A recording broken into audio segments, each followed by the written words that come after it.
We're going to get a little intense tonight, so I think we start off with an intense song. Cheers, y'all. Yeah. Come on. That's right. That means freedom of speech and the obligation to speak up for things that you believe are wrong. And we are doing that tonight. There is long been issues in the bass fishing world as far as the culture and the good old boys network and some of those things. And we've seen some of that come to the forefront. I'm going to offer you guys what I believe to be a little bit different take than what everybody else has spun out there. Did he break a rule? Did he not break a rule? I don't think it matters. I think there's a much bigger issue that we need to be discussing tonight. I'm going to get into that. How it affected Keith Poche and the disqualification at Toledo Bend. How it's pervasive in Bassmaster.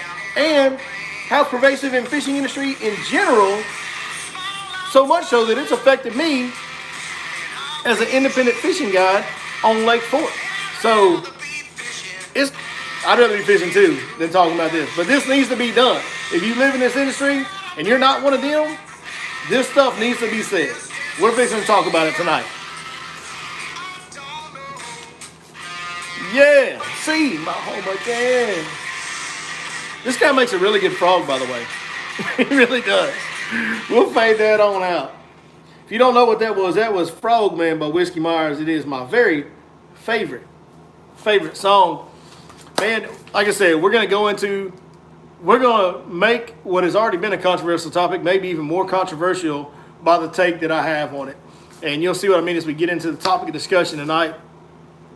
As always, when we start these things, there's a few different things I like to do. Before we get started in these long-form discussions like we do, one of the things I really like to do is thank each and every one of you guys for watching. Thank y'all so much. I really do appreciate it. You guys taking the time out of your day to watch this, whether you like what I say, you don't like what I say. Hey, you're allowed to disagree with me. We can be respectful and disagree, and that's fine. And what's going to come out tonight may seem like I'm not a fan of Bassmaster. That couldn't be further from the truth. I am a fan of Bassmaster. I do love what they do. I'm a huge fan of it. But there is an ugly side of not just Bassmaster, so I don't want to single them out. And we're going to show examples of much more than Bassmaster, where this is a culture thing that's pervasive in all of bass fishing. So it's not like I'm trying to single them out. They're just a topic of discussion with the Poche incident. So that's coming tonight. But thank you guys so much for watching. As always, do me a favor, comment down below. Hit that thumbs up if you enjoy it. And, all that good stuff they ask you to do. I guess we're supposed to still ask you to do that. I don't know if we are or not. Couple other house cleaning items. First thing is I'm wearing the shirt right here, miss. It's a dry fit long sleeve shirt. Big Dog Hogs is the name of the company. BDH, Big Dog Hogs Fishing Apparel. They make some pretty cool stuff. It's a local guy, small business local guy out of the DFW area. So if you want to support local business, get you some dry fit fishing shirts. They look good, good material. Go check them out at Big Dog Hogs. Also, one other thing. Let's see here. I don't know how much of this you guys will be able to see on the screen, but our fourth annual, to think about that for a second, our fourth annual Forever Grateful tournament is coming up. We've got this benefit tournament that we do involving One Tribe Foundation, formerly known as 22 Kill. 22 Kill is still a part of the One Tribe Foundation, but it is a military and first responders nonprofit organization that myself as a veteran, we did research. I think they do the best job of helping veterans the most effective way where they need it the most. So we are very happy to support them. But there's some information. You guys can go back and screenshot that. June 30th is registration. July 1st is the tournament. We always have like a concert and a party on Friday night at registration. We auction some items off. All the money that we raise in the auction items goes towards the charity, as well as 30% of the registration fees for the tournament. So it's a 70% payback for the tournament. There is payouts for it. You can win some money, but it's more about raising money for these guys and supporting a great organization. In fact, many times over the years, we've had guys cut a check in that tournament, turn around and donate the check to the organization, which I think is phenomenal. It's just a great atmosphere and a great event that you want to be a part of. If you're patriotic and you like your first responders and your military veterans, this is an event you want to come hang out. Even if you don't spend a dime, come hang out with us, support the event. It's a great event that I'm very proud to be a part of hosting every single year for the last 4 years now. So looking forward to that.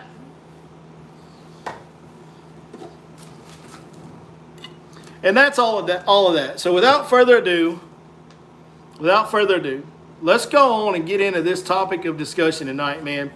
The Keith Poche disqualification. Let's go over some of the details on that before we break into it. So, Keith Poche jumped a dam. It's concrete, I believe, on Toledo Bend. Either way, his boat slid across over a dam. Keith Poche's made many videos over the years of him sliding over beaver dams, sandbars, different things like that. He runs that Gator Tracks flat bottom boat that's built to hold up to that, and that is an option for every tournament competitor. Now, the modern bass fishing world tells you to run a 20, 21, 22-foot glass boat, all the electronics you could fit on it, 4, 5, 6 graphs at a time, all kinds of batteries, heavy boat and all that. And that's a way to do it, and that's kind of what's marketable now and what everybody wants now and what I run, right?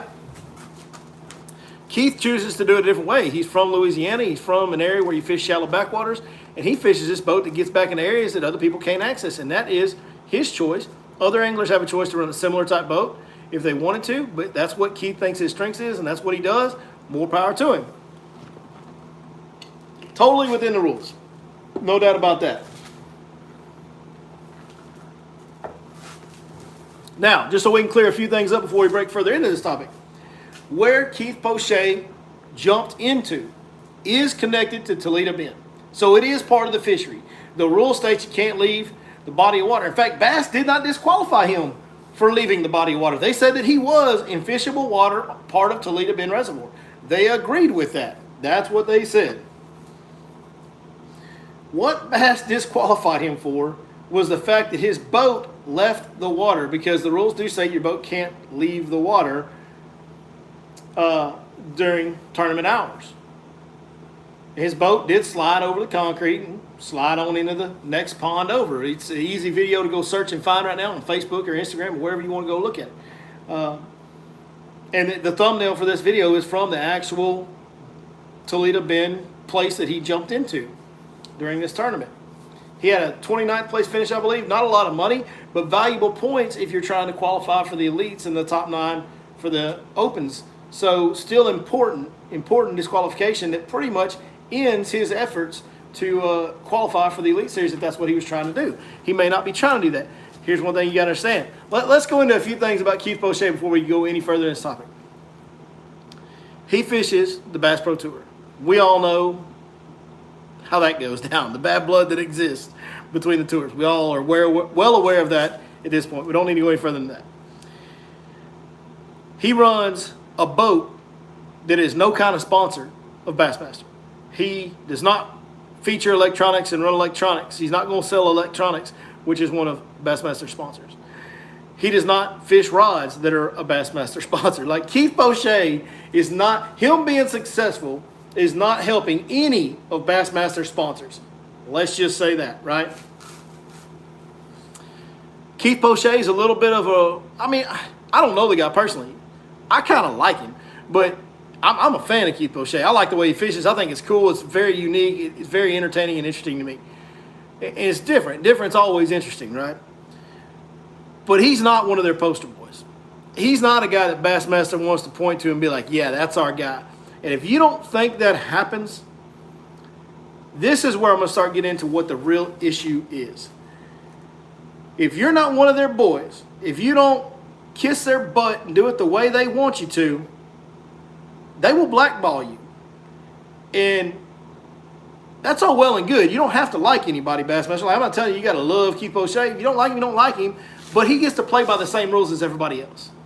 And I'm telling you guys right now, for years, for my whole lifetime, I remember the stories of Denny Brower and Tommy Biffle jumping pond dams. They were known to do that at times. Like, it's always been a part of bass fishing that you can jump a beaver dam, a pond dam, a sand embankment, a sandbar. And that's all this is. This concrete dam's put in there, but it's built in there with a rollover dam. Toledo Bend's controlling body authority of the Water, Sabine River Authority, intended for people to go over that dam and fish in that part of the fishery. It's not excluded from the fishermen.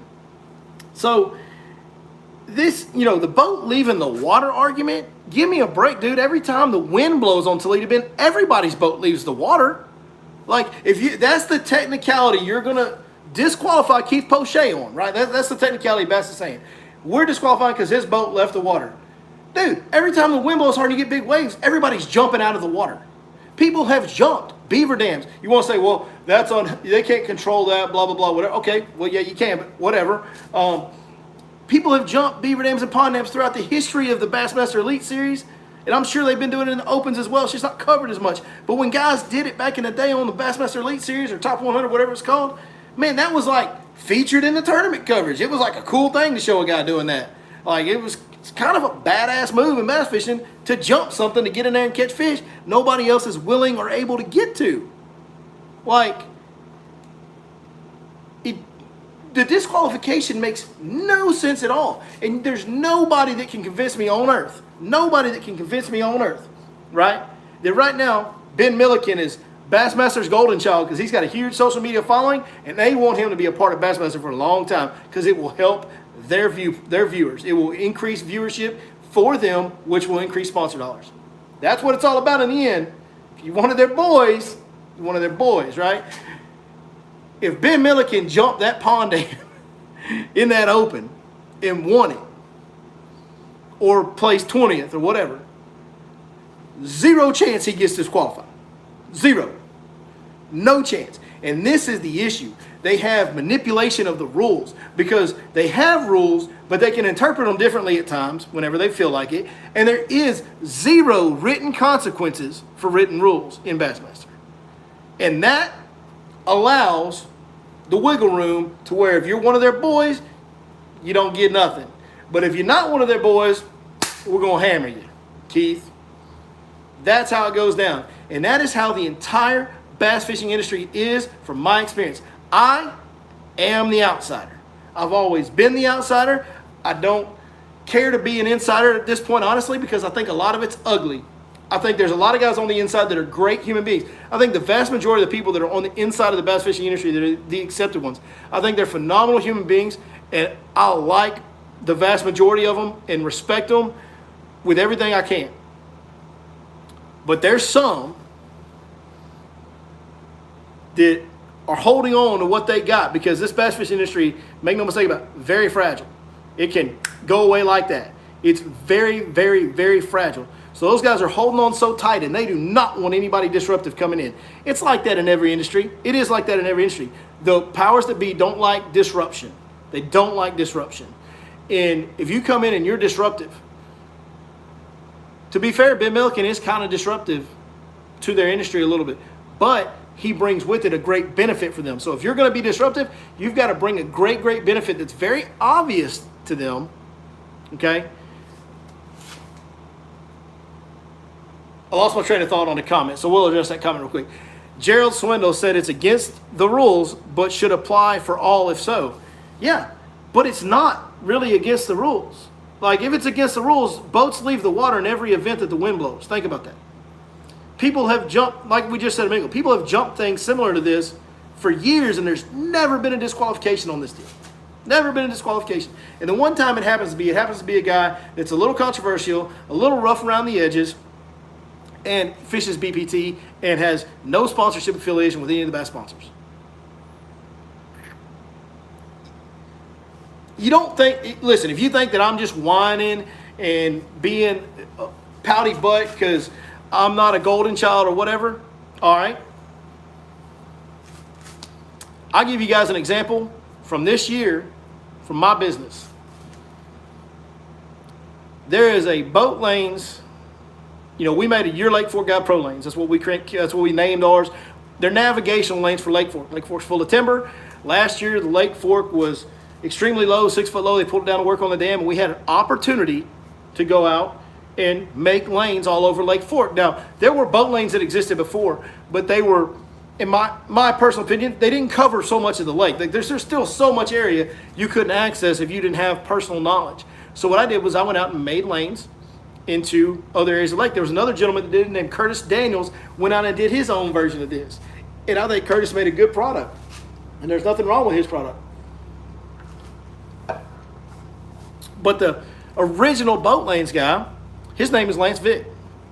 And he had the original boat lanes, and basically myself and Curtis did his own version. We took, all those lanes that Lance had at this point were kind of all common knowledge, I mean, they were pretty well being run. And Lance did a great job on that boat lane shit back in the day to open up parts of the lake to people that didn't know otherwise. So me and Curtis took that foundation. We all knew those lanes, and we expanded on it and made more.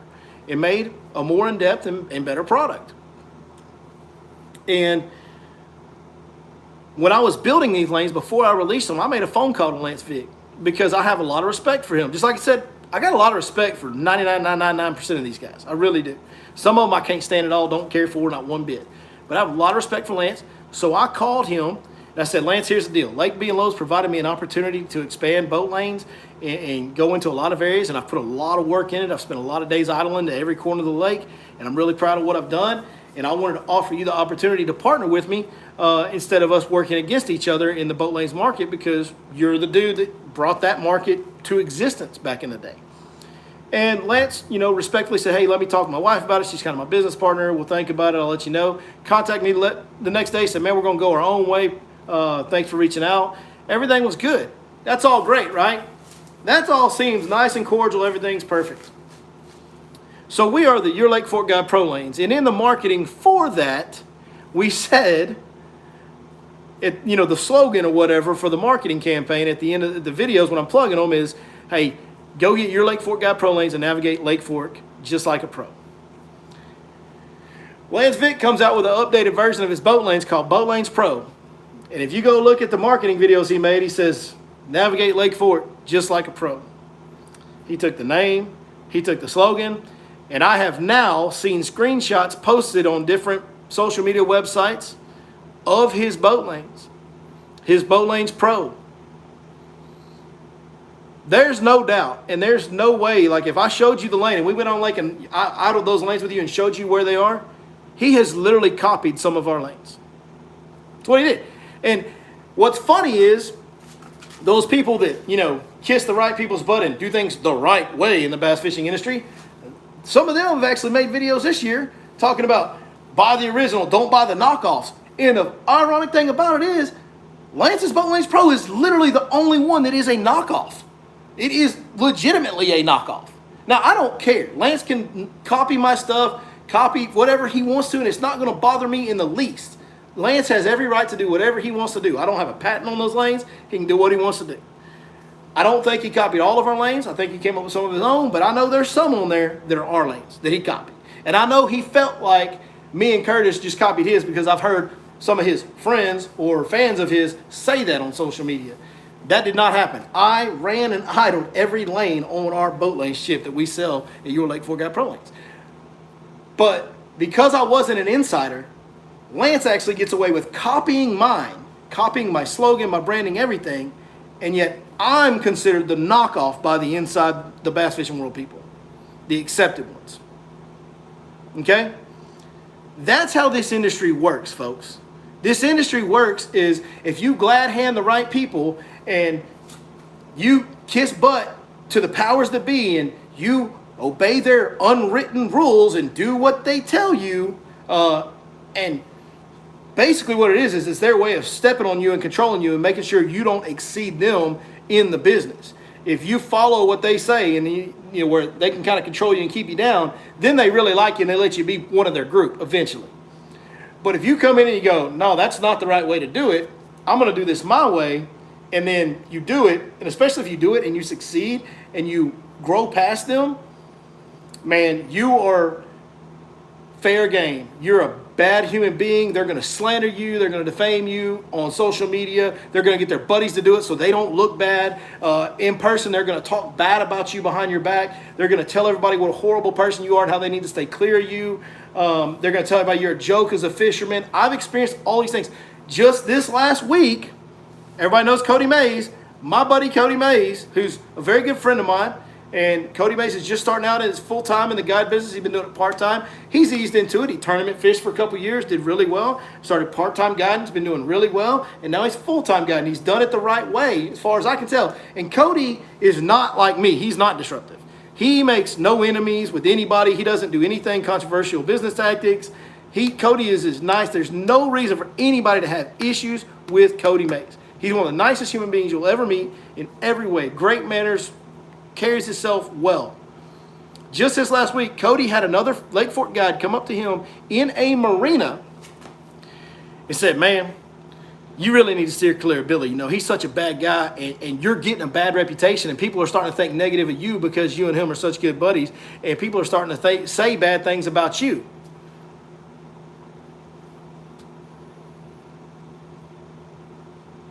Yeah. That's one of the insiders, right? One of the guys that kissed everybody's butt to make sure he was accepted with people. That's one of those guys. And one of those guys whose business at this point can't stack up to mine. So he's going to tell everybody how horrible I am. So that's what goes on. If you're not one of them and you don't play their game where they can keep you below them and keep control of you, then they're going to slander, defame you, do anything they can to harm your business. Yep.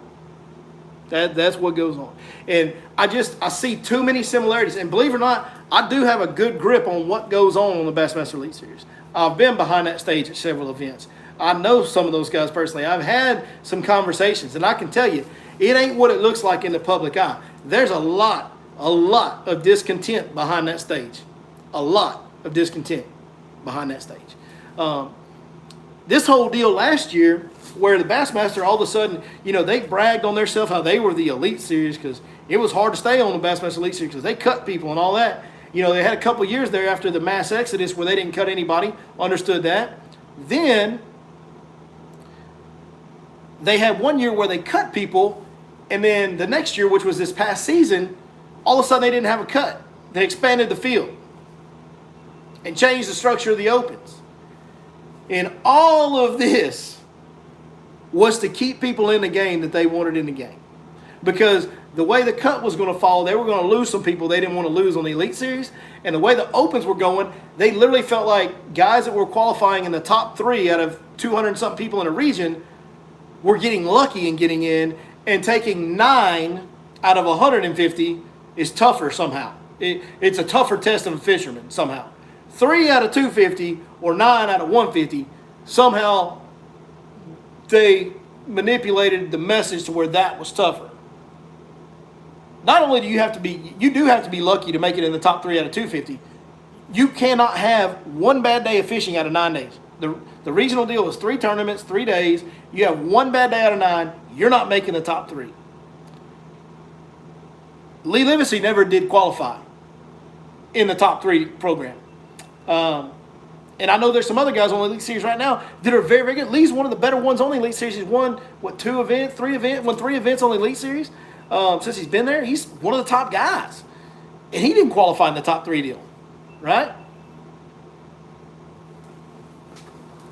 It's funny. Lance Vick hasn't spoken to me since I called him back. Now he's in the chat. He said, "You're right, I took them boat lanes." I mean, that's fine, and you can. That's all good. And all I'm doing right now by even talking about it is helping Lance sell more. So that's the way that thing works. But, I wouldn't even have a problem with that. I never have had a problem with that. This has been going on for a year now, and I didn't say anything about it. But it's just a great example of how this industry, if you don't kiss their butt and play their game, they're going to blackball you, man. You're going to be the bad guy forever. I'll be the bad guy for making this speech, too. You watch. I'll get some dirty looks, probably get some messages. Hey, maybe some threats. That's happened in the past.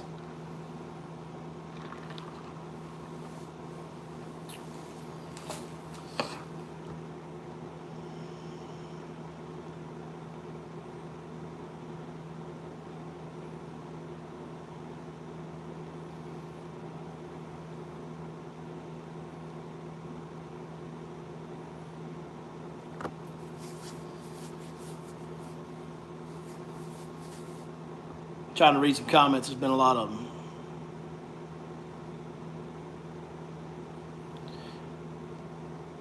Somebody said it's all about who you're tied in with. Just keep it moving. I mean, I hear you, and that's what I do on a day-to-day basis. That's on a day-to-day basis, I do just keep moving. I'm gonna go out tomorrow, and I'm gonna go try to catch them, or try to have my customer catch them, and we're gonna keep moving. That's what we're gonna do. We're gonna fish all week, and we're gonna fish all week and film one of the days, and we're gonna keep putting out content. Like, we're gonna keep doing what we do. But at some point, like, you see so much of this stuff, and it's not right. Like, it's not right. How many people have left this industry that were very good fishermen and good men that just got sick of it? Just got sick of it. Like, I'd be lying if I said that the thought never crossed my mind. Now, I've moved on and gotten over all that over the years because I've been doing it for a long time now. I've been doing it eight years now. I've been doing this. So, I've gotten over that and learned how to deal with it. But I do know guys that have left the industry that were really good fishermen and good people. And literally the reason they left the industry was because they got tired of this crap. And that's what it is. It's crap. It's crap, man. People need to be called out on it, and like I said, Bassmaster's at the forefront of it with the Poche incident, and this is a little different take than I've heard anybody else take. Because I think, like, if you take this take, like, I'll never be accepted by Bassmaster now, I don't care. Like, Bassmaster don't have to like me. That's fine. I'll still watch their tournament and still talk about them when I want to, but, like, man, I feel like it needs to be discussed. I do. So, it is what it is. I'm here discussing it.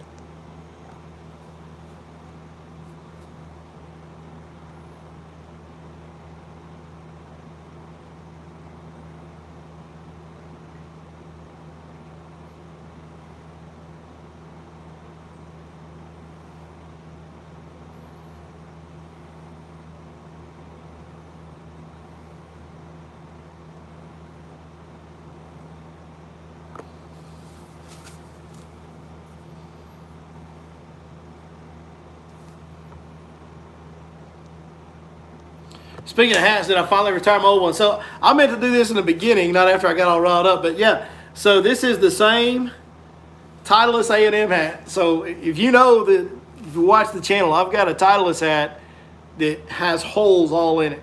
And like, this is all unseamed and coming apart. And I literally have had a hat since I was like 19 years old.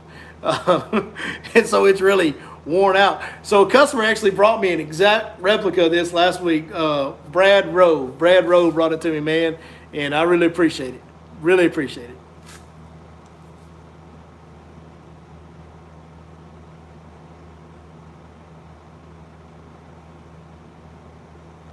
it. Big C, I'm not going to repeat what you just said, but you're not wrong. You ain't right, but you ain't wrong. You know what I mean? Like one of them deals. Yeah, one of them deals. There it is. That's my take. I let it rip tonight. Hope y'all enjoyed it. What else y'all want to talk about?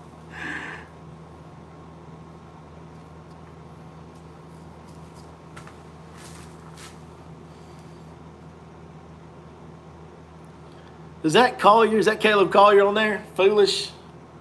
I can't remember if that was your name or not.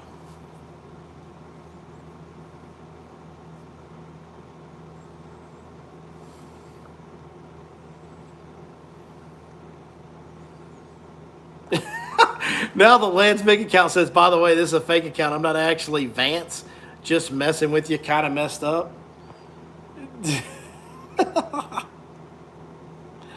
All right. That wouldn't surprise me if it was or it wasn't a fake account. Just all the crazy stuff that goes on around there, man. Yeah. It is kind of funny that he used the exact same marketing slogan and the exact same name. Caleb Collier, I owe you an autographed hat. I do. You're right. I told you a long time ago I'd get you one, man. We do need to get. I need to finally make good on that deal. That's a long time ago. I forgot all about that deal.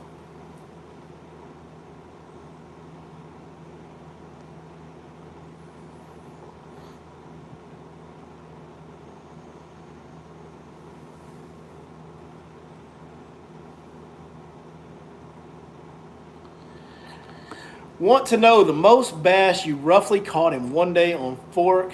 Best memory day where you got bored reeling.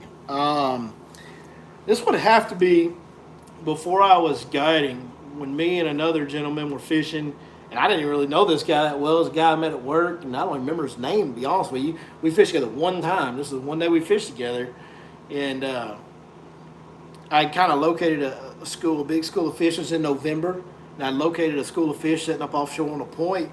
And that day when we rolled over them, and I'll tell you how long this was, we had a Gen 1 HDS 5 with 2D sonar and a GPS map, no downscan. Like, it's been a while ago. But anyways, we rolled over this school, and it like covered my whole sonar screen. You know, it was so big, and it was like in 20 foot of water, it was like from the bottom to like 8 foot down was just solid fish. And I was like, oh, good Lord, like, there's no way. One of them deals where you look at it, you're like, there's no way that is all bass. Like, there's no way. It was all bass. I saw that school, and I took a buoy marker and chunked it, you know, way out to the side of it as far as I could. Got set up where we could hold the boat in the wind, and man, we got to throwing shaky heads and Carolina rigs is what I was catching them at that time in that school. And this was about 8 o'clock in the morning, and we went to catching them. And I'm talking about catching them, like, for a lot of it was every cast, like literally every cast. Like, faster you let one go, faster you catch another one.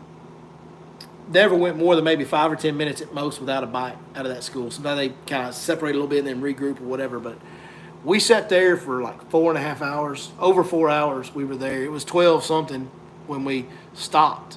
And I was so mad because the only reason we stopped is because he had to leave. And that may be why I only fished with him once. Because, like, there had to be a real emergency in my life going on for me to leave that school. We'd been catching them 4 hours straight, man. Like, I've never seen anything like that before or since. I don't know how many bass it was. I have no idea. You know, I would easily 100, I would think. I mean, I don't know. 2 guys, 4 hours, catching them every cast at times, never going more than, I mean, it had to be over 100. It had to be, I would think, just throwing a number at it. But I don't know. I don't know how many we caught. It was all of them. We caught all of them. That was the craziest day I've ever seen on Ford, and that was just one school. But I mean, yeah, you know, we get in stretches where we catch lots of numbers on Ford, especially in the summer and the fall. Summer and the fall to me is when you catch, you know, you can get on good number spots. Not always. Ford can be tough. We all know that, but you can get on good number spots in summer and fall.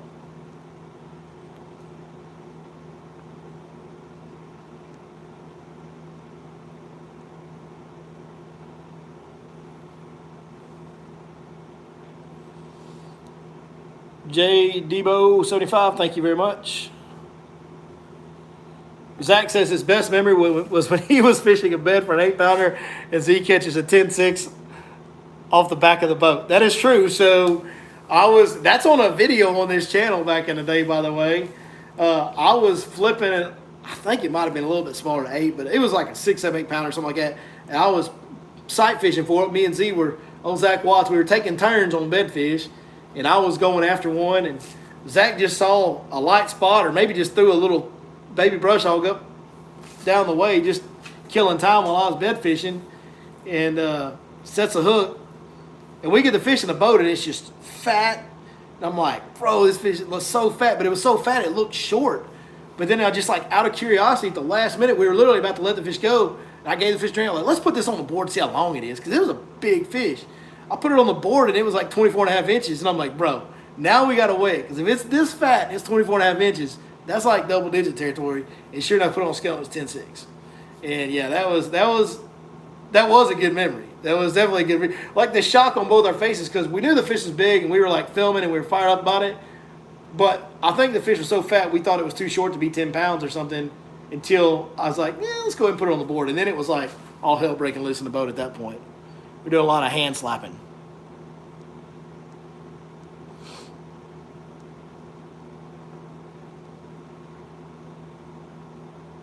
Can we get some big perm merch?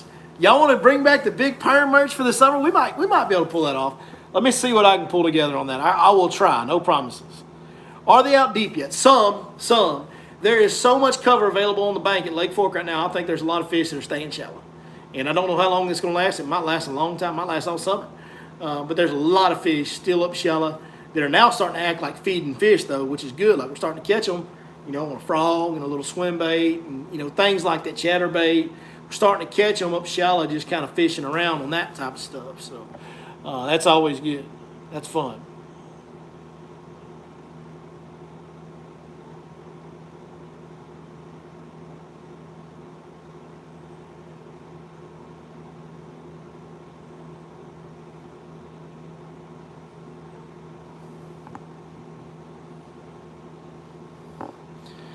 Guys, my wife is trying to get a hold of me, so I'm going to wrap this thing up, man. Hey, thank you guys so much for joining us tonight. Appreciate everything y'all do. I'm sorry I'm getting off in a hurry here, but she's asking me to stop a live stream, and she never does that. So love you guys. Appreciate y'all. I got to go. We'll see you next time right here on your Lake Fork Guide.